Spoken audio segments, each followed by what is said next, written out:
सर्व विद्यार्थी आणि पालकांना नमस्कार. इयत्ता 4थी आणि इयत्ता 7वीचा स्कॉलरशिपचा रिझल्ट आलेला आहे आणि आमच्या बऱ्याच विद्यार्थ्यांनी आम्हाला मेसेजेस केले की मॅम आम्ही पात्र झालेलो आहोत, आम्हाला खूप छान मार्क मिळालेले आहेत. तो त्या सर्व विद्यार्थ्यांचे जे विद्यार्थी आतापर्यंत पात्र झालेले आहेत त्या सर्व विद्यार्थ्यांचे खूप खूप खूप अभिनंदन. परंतु अजूनही बऱ्याच विद्यार्थ्यांना माहित नाहीये की रिझल्ट नेमका बघायचा कसा आहे, कसा चेक करायचा आहे, तुम्ही पात्र झाले आहात की नाही झाले आहात हे कसं चेक करायचंय. तर रिझल्ट कसा बघायचा आणि तुम्ही पात्र झाले आहात की नाही हे कसं चेक करायचं यासाठी मी तुम्हाला आजचा हा व्हिडिओ घेऊन आलेले आहे. व्हिडिओ शेवटपर्यंत नक्की बघा. तुमचा जो काही रिझल्ट असेल तो रिझल्ट आमच्यापर्यंत नक्की पोहोचवण्याचा प्रयत्न करा. मी तुम्हाला नंबर देखील सांगणार आहे, त्या नंबरवर तुमचा रिझल्ट पोहोचवा किंवा तुमचे मार्क्स तुमचं जे काही असेल ते कमेंटमध्ये सुद्धा तुम्ही सांगू शकताय, जेणेकरून आम्हाला त्यामध्ये सुद्धा आनंद वाटेल, तुमच्या आनंदात आम्हाला सुद्धा सहभागी होता येईल. ठीक आहे. तो आता जर समजा बघितलं आपण या वर्षी इयत्ता 4थी आणि इयत्ता 7वीची स्कॉलरशिपची जी परीक्षा आहे याच्यासाठीच्या नवीन ज्या बॅचेस आहेत यांचे लाईव्ह लेक्चर्स उद्यापासून म्हणजे सोमवारपासून सुरू होणार आहेत युट्यूबवर.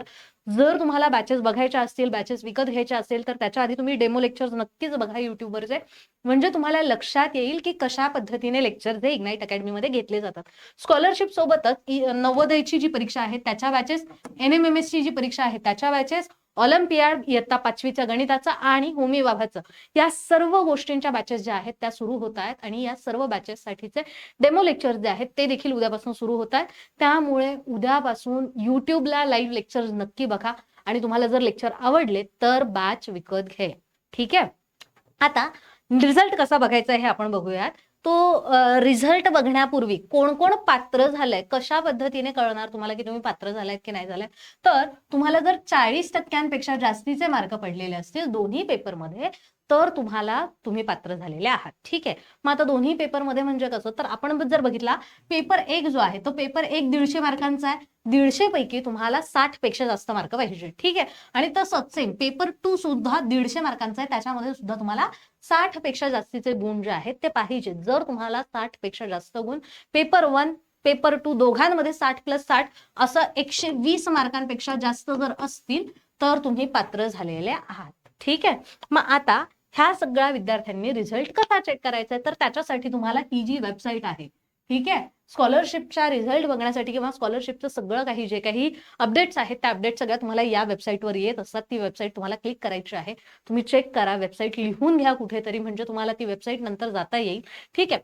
तो वेबसाईटवर जायचं आहे. वेबसाईटवर तुम्ही गेल्यानंतर अशा पद्धतीने तिथे ओपन होईल आणि तुम्हाला शिष्यवृत्ती परीक्षा 2026 जे आहे त्यावर क्लिक करावं लागणार आहे. ठीक आहे. आता 26 वर तुम्ही क्लिक केलं की तुम्हाला 4थी 7वीचं एक हेडिंग ओपन होईल आणि 5वी आणि 8वीचं एक हेडिंग ओपन होईल. आता 4थी 7वीचा रिझल्ट लागलेला आहे, तो 4थी आणि 7वीच्या रिझल्टवर तुम्हाला क्लिक करायचा आहे. ठीक आहे. याच्यावर क्लिक केल्यानंतर अशा पद्धतीने तुमचं पेज जे आहे ते पुढे ओपन होणार आहे. आता याच्यात या बाजूला जर तुम्ही बघितलं डाव्या बाजूला तर अंतरिम निकाल शाळांसाठीचा दिसतो आपल्याला. ठीक आहे. परंतु तुम्ही उजव्या बाजूला जर आलात तर इथे अंतरिम निकाल विद्यार्थ्यांसाठीचा आपल्याला बघता येत असतो. बघा मी क्लिक रेड मार्क पण करून ठेवलंय ना, ह्या इथे हे आहे तुमचं हेड. ठीक आहे. त्या हेडवर तुम्हाला क्लिक करायचं. आता एक लक्षात ठेवा की जर तुम्हाला तुमच्या रिझल्टमध्ये कुठल्याही पद्धतीने काहीही चुकीचं आढळलं, जसं नाव, विद्यार्थ्याचं नाव, आई वडिलांचं नाव, जन्मतारीख किंवा गुण पडताळणी, तुमच्याकडे तुमच्या ऑलरेडी कार्बनलेस कॉपीज आहेत. ठीक आहे. तुमच्या ज्या काही कॉपीज आहेत त्या कॉपीजवरनं तुम्हाला तुमचे मार्क कळालेले आहेत. तुम्ही जी काही आन्सर की होती त्या आन्सर की वरनं तुम्ही चेक केलेलं आहे. तर आता त्या आन्सर कीच्या हिशोबाने जर तुम्हाला असं वाटत असेल तुमचे मार्क कमी किंवा जास्त आहेत तर तुमच्याकडे वेळ आहे 2 ऑगस्ट पर्यंत. ठीक आहे. 2 ऑगस्ट पर्यंत तुम्हाला काय करायचंय, शाळेमध्ये जायचंय आणि शाळेमध्ये जाऊन तुम्हाला तुमच्या मुख्याध्यापकांना सांगायचंय की मला इतके इतके मार्क पडलेले होते जे मला माझ्या आन्सर की नुसार दिसतात, परंतु माझ्या रिझल्टमध्ये मात्र मला मार्क कमी किंवा जास्त आलेले दिसतात.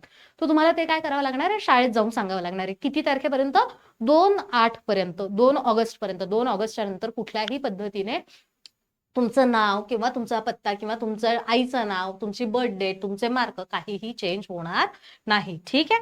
तर आता रिझल्ट बघण्यासाठी तुम्ही याच्यावर क्लिक केलं, इथे अंतरिम निकाल विद्यार्थ्यांसाठी असं क्लिक केल्यानंतर अशा पद्धतीने हेड जे आहे ते ओपन होईल. याच्यामध्ये तुम्हाला पहिले विचारलं जाईल सीट नंबर, SEATNO. ठीक आहे. कदाचित हे तुम्हाला ब्लर दिसेल म्हणून मी पुन्हा लिहून दाखवते. सीट नंबर आणि सीट नंबरच्या खाली आहे मदर नेम, मदर्स नेम. ठीक आहे. तो आता हे जे दोघं गोष्टी आहेत, या दोघं गोष्टींमध्ये तुमचा जो सीट नंबर असेल 1, 2, 3, 4 तो तुम्हाला टाकायचा आहे. त्याच्या पुढे एच, ABCD जे काही असेल ते ABCDचा आकडा टाकायचा. त्याच्यानंतर तुमच्या आईचं जे काही नाव असेल ते कॅपिटल मध्ये लिहायचं. XYZ जे काही आईचं नाव असेल ते कॅपिटल मध्ये लिहायचं आणि सबमिट करायचं. सबमिट केल्यानंतर लगेच असा रिझल्ट तुमच्या समोर येईल. आता इथे जर रिझल्ट बघितला, मी इथे विद्यार्थिनीचं नाव वगैरे जे काही आहे बेसिक डिटेल्स आहेत त्या हाईड केलेल्या आहेत, त्या आपण दाखवू शकत नाहीये सेफ्टी रिझन म्हणून. पण तुम्हाला चेक काय करायचं आहे, तर सगळ्यात पहिले तुम्हाला तुमचं स्वतःचं नाव चेक करायचं आहे बरोबर आहे की नाहीये. दुसरं तुम्हाला तुमच्या आईचं नाव चेक करायचंय बरोबर आहे की नाहीये. त्याच्यानंतर तुमची बर्थडे जी आहे ती तुम्हाला चेक करायची आहे बरोबर आहे की नाहीये. त्याच्यानंतर तुमचा जो काही आसन क्रमांक आहे तो तुम्हाला चेक करायचा आहे बरोबर आहे की नाहीये.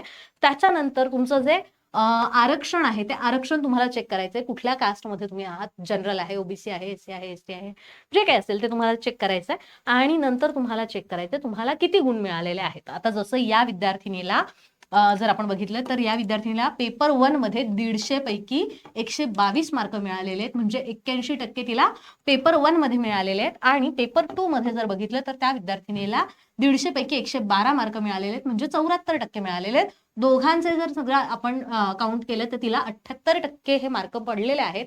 ही विद्यार्थिनी मला तरी असं वाटतंय, ठीक आहे, अजून मेरिट लिस्ट आलेली नाहीये.